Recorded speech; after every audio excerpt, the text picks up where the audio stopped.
15 января– это День образования Следственного комитета Российской Федерации. Именно поэтому мы решили пообщаться со старшим помощником руководителя Следственного управления Следственного комитета Российской Федерации по Республике Саха-Якутия Надеждой Дворецкой. Надежда, добрый день. Добрый день, Кристина, здравствуйте. Сказать, что ваша работа сложная, я думаю, это ничего не сказать. И именно поэтому меня интересует следующее. Как и чем вас привлекла ваша профессия?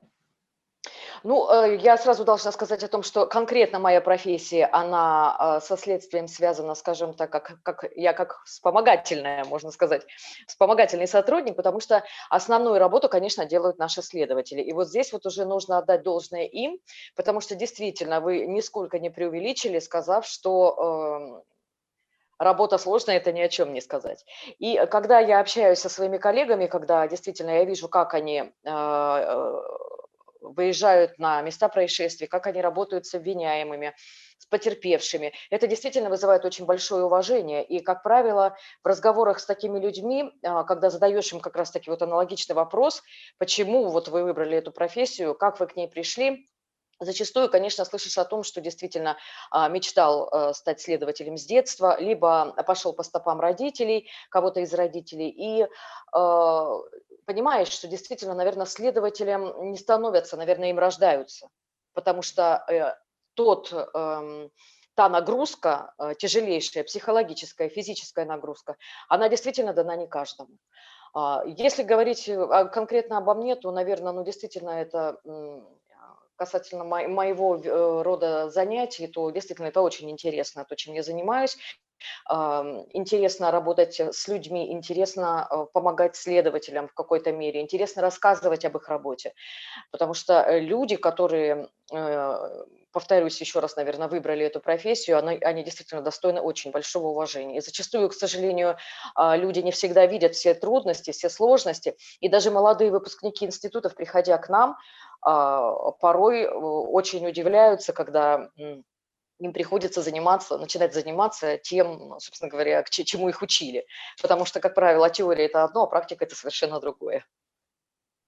Когда вы рассказываете по радио или телевидению о том, что случилось, сводка за неделю, конечно, идет мороз по коже, поэтому я думаю, что вы тоже все-таки непосредственно к этому относитесь и что-то, наверное, да, через себя проносите, я думаю. Как ваша семья относится к выбору вашей профессии? Я думаю, что это не нормированный график, как обычно. Ну да, можно так сказать, что с телефоном я сплю, то есть круглые сутки я с ним нахожусь, потому что в обязательном порядке, конечно, нужно следить за информационным потоком. И, ну, я думаю, вы меня здесь понимаете в некоторой степени, потому что ни в коем случае нельзя упускать какие-то важные события, которые могут касаться нашей работы. Вот. Ну, семья, конечно, очень серьезно меня поддерживает, и без поддержки моих близких я бы, конечно, не справилась никогда. И супруг понимает, и дети стараются понимать, и даже находясь в отпуске, они понимают, что если мне нужно отойти и о чем-то переговорить или что-то подготовить, какую-то информацию, ответить на звонок, они, конечно, все это понимают и стараются, как правило, не мешать, а даже поддерживают меня в этом плане. Это очень важно и здорово, что вас поддерживают.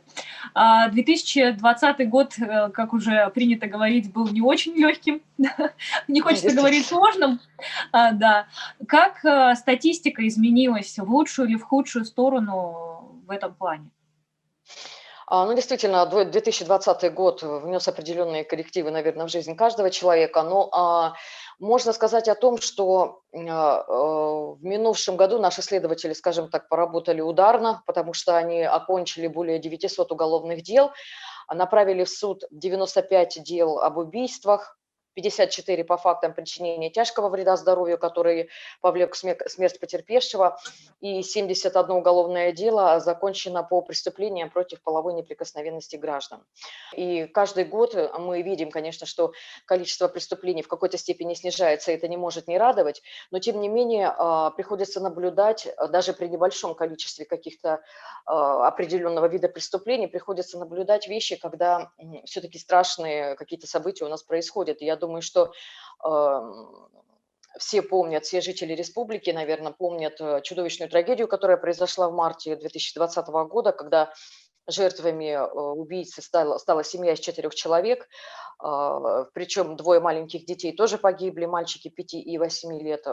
И вот как раз-таки расследованием этого уголовного дела занималась молодая девушка-следователь из отдела по расследованию особо важных дел. И я бы вот здесь хотела немножко отметить тот факт, что, конечно, очень ровно, спокойно, совершенно профессионально она вела предварительное расследование. В течение самого короткого времени она провела весь комплекс необходимых следственных действий, в том числе неоднократные осмотры места происшествия, допросы различные, был назначен ряд судебно-медицинских, судебных экспертиз. И вот эта колоссальная работа, которую она провела, разумеется, во взаимодействии с сотрудниками также других ведомств, она принесла ожидаемый результат. Преступник был осужден к наказанию в виде пожизненного лишения свободы. Это первый приговор такой у нас в республике.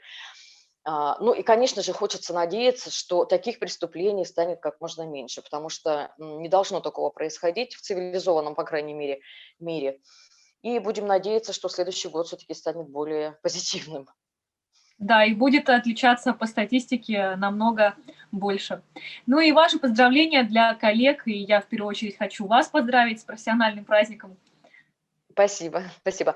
Ну, конечно, наших следователей я хочу от всей души поздравить с этой красивой датой предстоящей, потому что в этом году Следственному комитету России исполняется 10 лет.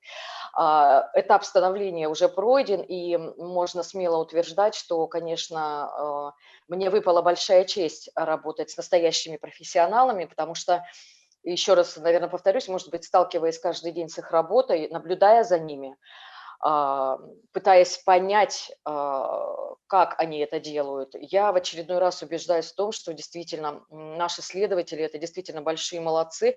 Они порой жертвуют, не только, не говоря уже о свободном времени, они жертвуют порой интересами семьи, какими-то своими увлечениями, хобби, спортом, отпуском даже зачастую. И вот на алтарь своей работы они приносят самое дорогое. И поэтому я хочу, конечно, их поздравить от всей души, пожелать им оставаться такими же, в каком-то смысле, в хорошем смысле, наверное, маньяками своей работы, оставаться такими же профессиональными, беречь свое здоровье. В последнее время это очень актуально звучит. Ну и, конечно, постараться найти все-таки время для того, чтобы отдохнуть, для того, чтобы как-то расслабиться и для того, чтобы как можно больше времени проводить с семьей. С праздником, дорогие коллеги! Всего вам самого-самого наилучшего. Спасибо вам большое, Надежда. Мы рады были с Спасибо вами вам. пообщаться. Спасибо взаимно. Всего доброго.